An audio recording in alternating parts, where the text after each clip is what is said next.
Welcome to NEXTGames' Intense Ambuscade series, April 2023, against Goblins. Now, we last saw this run in January of 22, and I've covered it in the channel a few times before. Now, there are no changes to the run this time around, so I've put together a video covering some of my previous advice and runs, including a party setup and strategy, as well as a fresh solo run taking on the fight again with a new set of trust. Now, let's start with key item acquisition. This month, you need 1 goblin kill for your first key item of the day, or 3 goblin kills for multiple key items. I find the easiest place to get these kills is to simply home point warp to Newton Mavopolis, where there are a number of goblins or moblins nearby that you can get your key item on. Now, this location won't be enough for crowded servers, so be sure to list other key item spots that you have found down there in the comments. Now, in regards to the run itself, this month is against a number of goblins. The Bozzetto Don is the first. It is a red mage, black mage, and starts in the center of the battlefield. At some point during the run, this Bozzetto Don will use Chain Spell. Now, the next one is the Bozzetto Ravager, which is a warrior and starts on the left side of the battlefield and will use Mighty Strikes at some point during the run. The third goblin is a Bozzetto Deathbringer, which is a Dark Knight and starts on the right side of the arena. He will use Blood Weapon and hits very fast as he has a Kraken Club type weapon. Next is a Bozzetto Incanter, which is a black mage and sleepable. Now, this Incanter will only appear on Very Difficult and is the only sleepable goblin in the group this month. So if you're on Very Difficult, make sure you make that kind of part of your strategy to keep this Incanter slept until it's time to take them on. Also, during the run at some point, the Incanter will use Mana Font and has the ability to use Goblin Dice that you'll commonly see in Dynamis that can do a variety of things, including Benediction. Now, in addition, there are 2 others that can be spawned by the Dawn. The first is the Furious Bozzetto Bomber. Now, this can spawn on any difficulty, and he appears to use a bomb that distributes its damage among all of the people that it hits in AoE range. The damage this does is governed by difficulty. On very easy, it's only going to do about 1500 damage, making it very simple to get past. On easy, it'll do 3000 damage, making it more difficult. And then on normal and above, this is going to do 6000 damage, definitely requiring you to employ strategy in order to take it on. Now, in addition, the Baby Bomber can also be spawned, and you will only see him on the difficult and very difficult difficulties. Now, he appears and will use either the bomb I just spoke of that distributes its damage evenly among the targets that it hits, or an ability called Blasting Bomb that will do 1500 damage to everyone in range. Now, the Don will often also trigger all the goblins to use a TP move at the exact same time, and then the Don, Ravager, and Deathbringer, if they are brought within 20 feet of each other, they will also get powered up, making taking them out on normal and above when they're in this grouped up fashion near impossible. So let's discuss the strategies we can use to deal with this group in both solo and party play. Now, for soloers this month, you want to use Trust that group around you, so that when the bombs go off, the damage is distributed evenly among the entire group. You will also want to use a variety of healers in your party so that the heals are going off during that fury of TP moves that precedes the Furious Bozzetto's bomb. Now, in both very easy and easy difficulties, this strategy will work, but which of these difficulties you should choose this month strongly relies on how much damage you can do and how quickly you can do it. If you can quickly take out that Ravager at the start of the run, you stand a good chance of finishing this fight quickly on that easy difficulty. However, if you are a new or returning player and are still getting geared, I recommend sticking with the very easy difficulty this month, but using that same strategy. Now, Trust I recommend this month are Valnariel for tanking due to his AoE weapon skills for keeping hate, and also he has the ability to cure you and your party. Joaquin for marches and small cures. Arcelia for haste and AoE cures. Seththus to continually restore HP, MP, and TP to the party. And Monburrow and Yoran for cures and keeping those enfeebles off of you, such as Paralyze and Petrification. Now, this time around, I had Sylvie as my Unity Trust, and I wanted to see how I could alter that Yoran Trust strategy to still make this run work. After a bunch of trial and error, I found that simply going with Sylvie and 4 tanks was the most useful and led to the quickest and most reliable kills, normally only taking 4 to 5 minutes. Now, the Trust I used in this example were Sylvie, as previously mentioned, and Archie, August, Amchu, and Seththus. Note that Valnariel can also work here as well if you don't happen to have all of those. I also tinkered with binding strategies this month to see if that would actually help the reliability of these solo fights, and sadly, when subbing Red Mage, bind was only sticking for about 15 to 25 seconds, which really wasn't enough to add much reliability to the fight, and if anything, just drew it out longer. However, make sure you keep this strategy in mind for your group play. That should be all I have to go over in order to be successful this month solo. Enjoy the rest of this solo run, followed by a party strategy and example.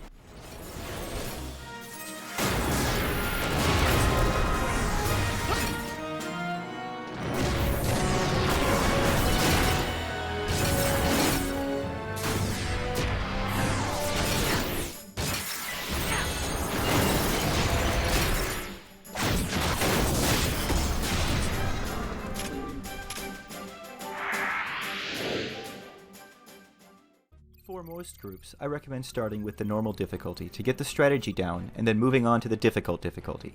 There is a very dramatic increase in the difficulty between difficult and very difficult this month, so keep this in mind if you are going to attempt it. Our party setup for this is Aether on Rune. His job will be to hold the Dawn until the end of the fight.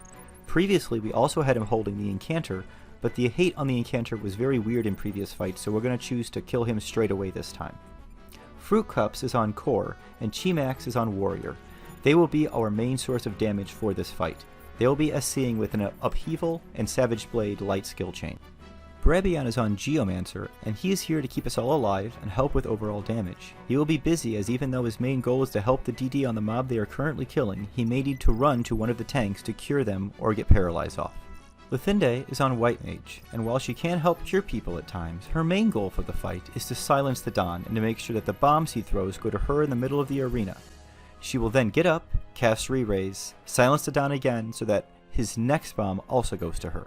She will continually repeat this until the fight is over. I am on Nin Dancer, and my job is to grab the Bozetto Ravager and pull him to the left corner, while I will hold him and do as much damage as I can while they defeat the Incanter and the Deathbringer. Chimax will grab the Bozetto Deathbringer and the Incanter and pull it to the right corner along with Fruit Cups and Brabion to kill them as quickly as they can. Aether was the first to run onto the battlefield so that all the gobs aggroed him. Now we're all to grab our goblins and head to our respective corners. Now you are on the Dancer sub-job so that you can cure yourself and get blind and paralyze off of you. However, this makes the initial hate grab hard. Get a quick step in as soon as you get a melee hit in, and then an animated flourish to provoke him and pull him to your corner.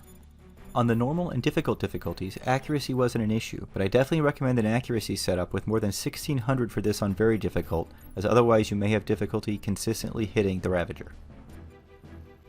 Now while I'm holding this Ravager, Fruit Cups and Chimax are trying to quickly finish off the Incanter. What you can't see is that on the right side of the arena right now, the Incanter is being weird with hate again and running all over the place.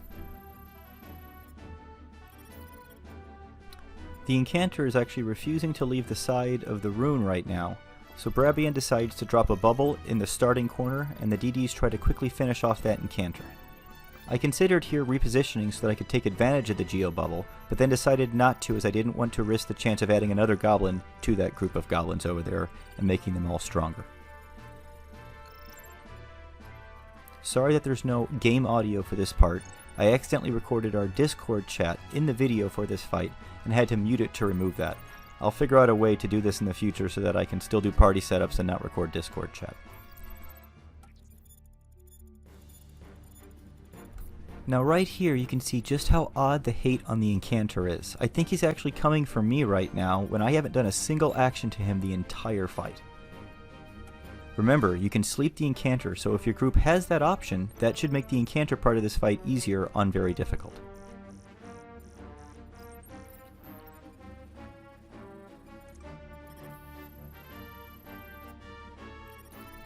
There we go. They have just finished off the Incanter and are now moving on to the Deathbringer. Another reason that Incanter took so long is he actually used Benediction halfway through the fight.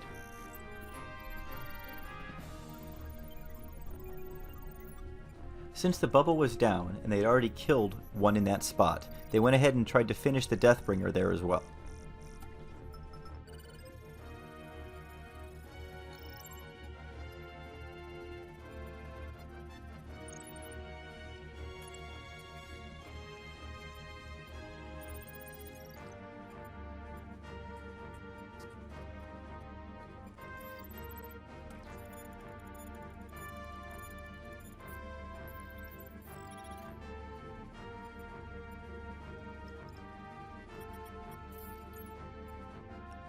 Here at this point, they go ahead and reposition the bubble and the Deathbringer so that they can actually do more damage to him away from the Dawn, and the fight goes much quicker.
The Deathbringer is now dead, and here comes the DDs to do the last 80% of damage to my mob.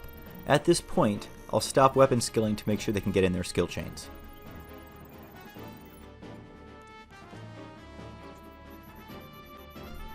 As you can see, my weapon skill misses here. That again goes back to my accuracy comment earlier. Make sure you have high accuracy not only in your melee setup, but your weapon skill setup for this fight. This is why you saw me manually execute the weapon skill on a few occasions earlier.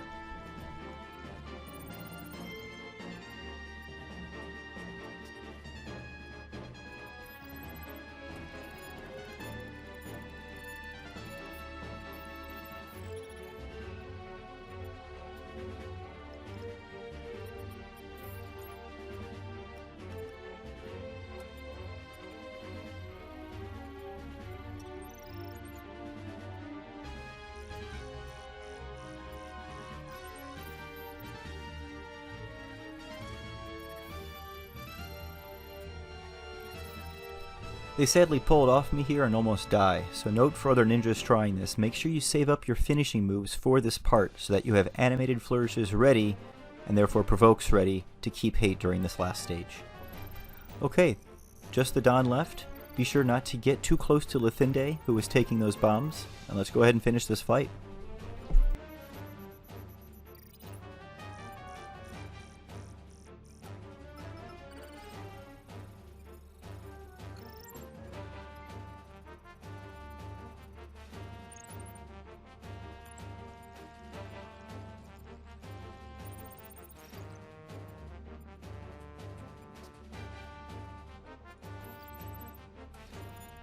It took me longer than it should have to realize that since I wasn't weapon skilling, I should be using my TP to cure Fruit Cups and Chimax, and use that Dancer sub-job.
At this point, the Goblin had ice spikes up, and it kept paralyzing the core and warrior, making them unable to act. This makes this part of the fight slow down a bit.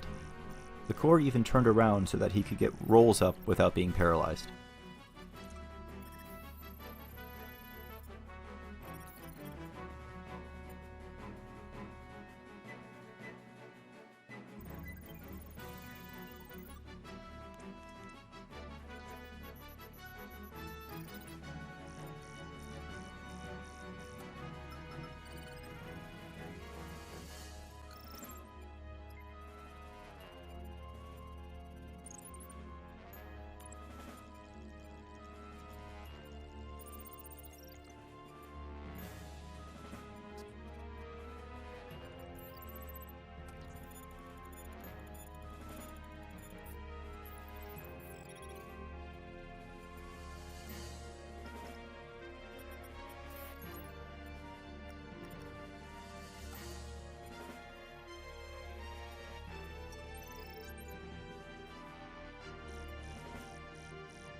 That's going to be it for the January 2022 Intense Ambuscade video. I hope you found that helpful. This is your first time to my channel and you enjoyed the content. Please be sure to click on the subscribe button and the little bell icon next to it to be notified when my future videos are released. Thanks so much for watching, everyone. Have a great month. Stay safe and stay healthy out there.